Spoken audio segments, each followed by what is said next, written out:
This is Wretched Radio with Todd Friel. You probably didn't know this. Probably. This is Wretched Radio. Did you know that math is actually racist? That's right. Math is now racist. Why? Numbers are now racist.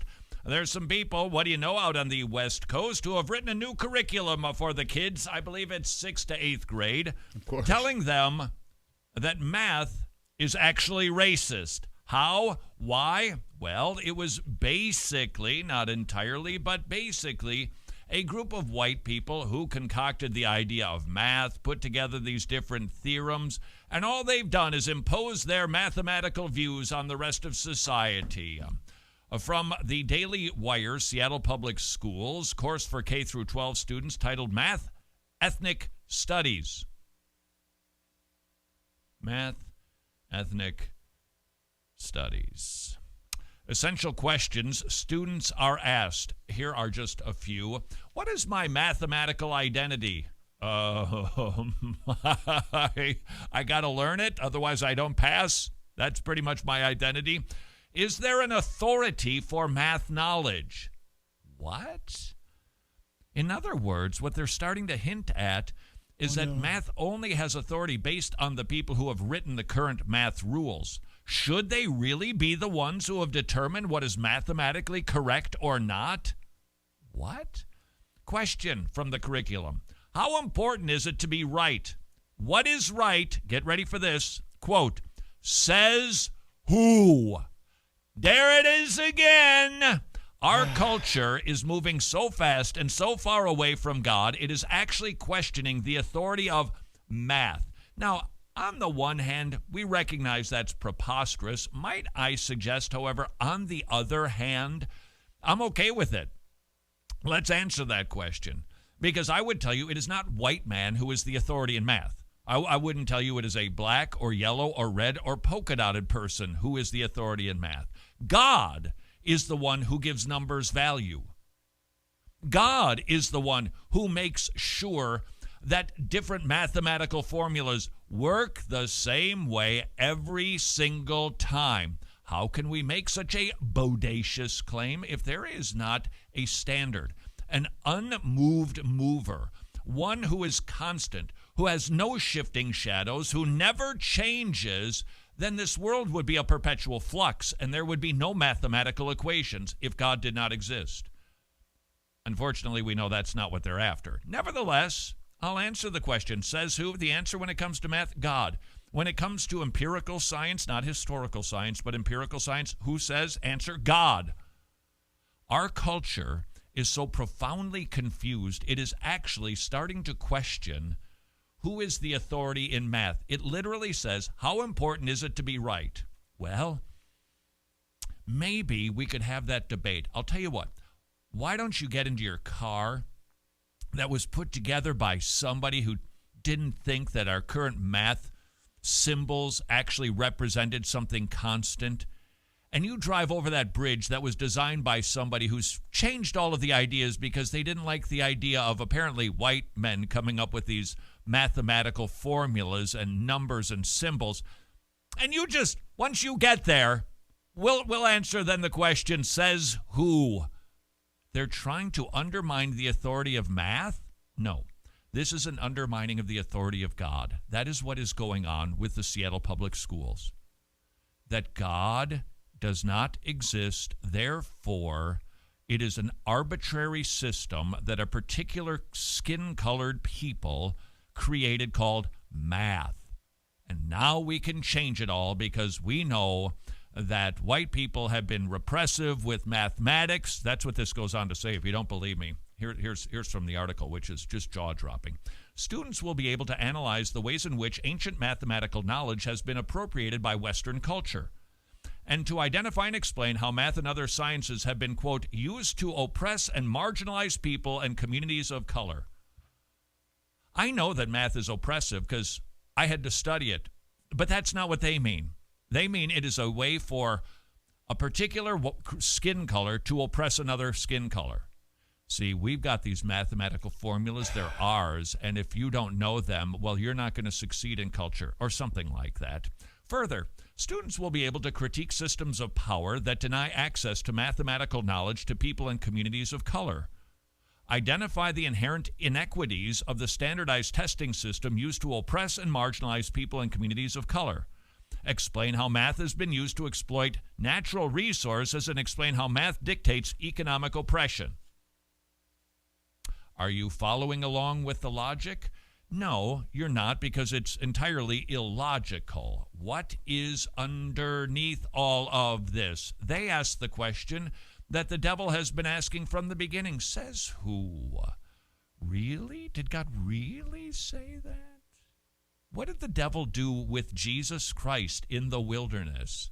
Didn't God say? How's about you do this? I'll give you that. It's all about undermining the authority of God to lead us away from trusting in him and trusting the Lord and trusting the devil. That is what is at play here. It is what is at play in Great Britain as the tribunal that determined the Christian doctor who worked at the National Health Services for 30 years, who refused to use transgender patients' preferred pronouns. He was believing in a system, Genesis 1:27 in particular, that's incompatible with human dignity, quote. What's going on? Who's the authority when it comes to gender issues? Man is saying, not God, us. We are.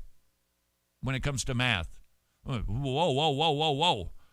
These white people, they're not the ones who are going to dictate what math is. We're all going to create mathematical formulas and determine what is right for ourselves. That's what they're after. Quote, who gets to say if an answer is right? Can you recognize and name oppressive mathematical practices in your experience? We all get to determine what is correct in math. What's really going on? Says who?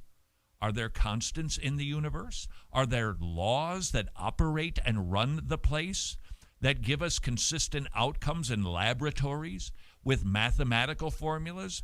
Man's answer is no. And so the same question is at stake here. Says who? This is an authority issue. And while we look at this and go, well, that's kind of bonkers, we ain't seen nothing yet. Just for yucks, let me take you now to the book of Judges. Every man did that which is right in his own eyes. In other words, not says God, says our culture. No, says every individual will determine it. A Levite marries a concubine. She was unfaithful to him, ran away to Bethlehem. He went after her to bring her home and stopped in Gibeah, tribe of Benjamin. Nobody would take him in until an old man invited them to come in. While they were celebrating, this is 1922, Judges 19:22. While they were celebrating, behold, the men of the city, certain worthless fellows, surrounded the house, pounding the door, and they spoke to the owner of the house, saying, bring out the man who came into your house, that we may have relations with him. Then the man of the owner of the house went out to them and said, no, my fellows, don't act so wickedly, since this man has come to my house. Don't do that. It would be very humiliating for me. Cultural no. So here's my virgin daughter and his concubine. Take them. Ravish them.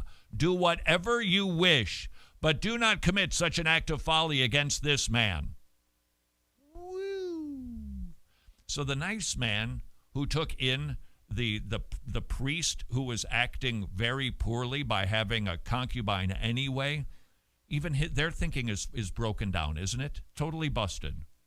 But the men would not listen to them, so the man seized his concubine, brought her out to them, and they raped her and abused her all night long until morning, and let her go at the approach of dawn. The appetite of godless people never satisfied. The woman came, fell down, mourning. Master arose. Concubine was lying in the doorway. Get up and go. She couldn't. Dead. The thinking of the ungodly is profoundly confused. When he entered his house, he took a knife and laid hold of his concubine and cut her in 12 pieces, limb by limb, and sent her throughout the territory of Israel. See what happened here? See, come on, Israel, rise up. 400,000 men go to the tribe of Benjamin. insisting they deliver the men of Gibeah who committed this crime. They wouldn't. So Israel kills tens of thousands of Benjaminites, burns down their cities, killing all the women and cattle. Only 600 men escaped. Vigilantism is a fruit of secular humanism. When it says who isn't God, look out, we'll hurt you if you don't give us what we want. Chapter 21. After slaughtering the tribe of Benjamin, the 11 tribes have remorse. And so we see another scene of foolishness to save the tribe of Benjamin, getting them wives that didn't belong to them. They took 400 virgins so that the tribe of Benjamin could endure. All of this was done because says who? Says we. And so we see war. We see a woman being abused and killed. We see a woman being chopped up into 12 bits and sent out to the nation of Israel because they were not obeying God. What's our response? How do we react to a culture that's saying, not God anymore, we say who? The answer is emphatic and it's simple. We repeat the refrain from the Old Testament that was used 700 times. Thus saith the Lord. That is our response. This is Wretched Radio. Oh, I am so surprised that you are still here. Apparently you've got a lot of free time. If you would like to get more Wretched, and who wouldn't, simply like this video, subscribe to this channel, and we will give you Wretched till it's coming out of your nose.